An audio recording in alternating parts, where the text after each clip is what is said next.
So we've talked previously about how to write a resume, as demonstrated by a Mr. Potter applying for a job at the Ministry of Magic. But what about cover letters? Here are some cover letter tips to make you a Sherlock for an interview. Before step 1 comes step 0, which is pre-writing. Now, to quote LinkedIn, the purpose of a cover letter is to introduce yourself as a candidate to the hiring manager and to provide context for your application. So although a resume and a cover letter will have some informational overlap, they do have distinct purposes. As Monster.com puts it, a resume will get you in the door, but the cover letter will get the company to open the door in the first place. So if you've already watched our resume video, you'll know that before you start the application process, it helps to begin with lists. These lists should include previous jobs, your duties there, what skills you used, highest level of education, certificates, licenses, skills, talents, strengths, accomplishments or awards, professional organizations of which you are a member, volunteer experience, information about the company itself. You'll use the information on these lists as you customize your cover letter for each position you apply to. Step 1, formatting. Since it's relatively rare these days to send an actual physical cover letter, we won't go into super specifics about this. But in general, you should use standard business letter format, your word processor should have this,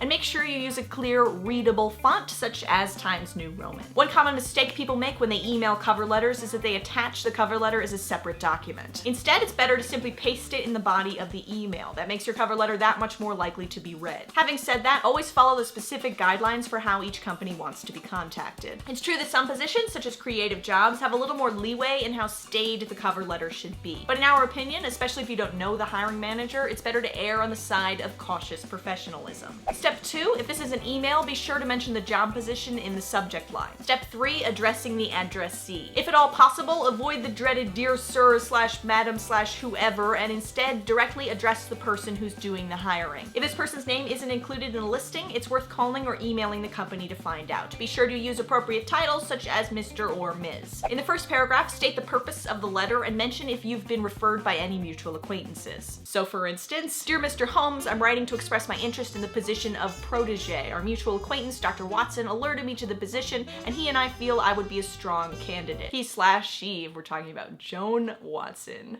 the Watson from CVS Elementary, which I highly recommend checking out.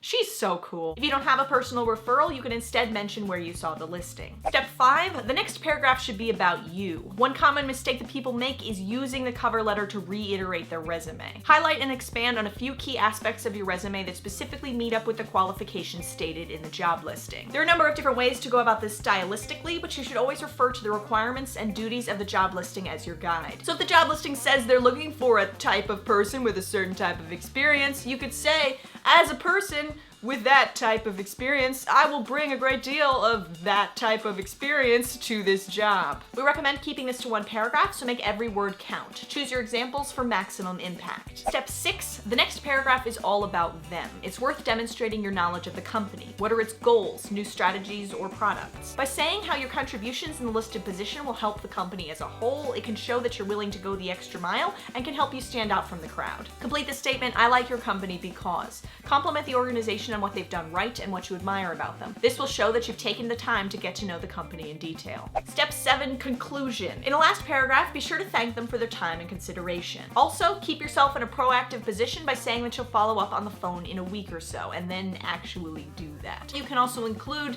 in the meantime, you can reach me at phone number or email address. Step 8, revise and proofread. The cover letter is likely your first impression, so typos and grammar or spelling errors equal frowny face. It can help to have someone check it out for you, make every word count, and keep your cover letter to 1 page or less. Step 9, send that baby down Sherlock way. And that's all we've got for you today. If you've got any additional cover letter tips for us, we would love to hear from you in the comments section below. In the meantime, I am drafting a cover letter to submit to the council for awesome catchphrases, and I hope that they accept it because I am very qualified.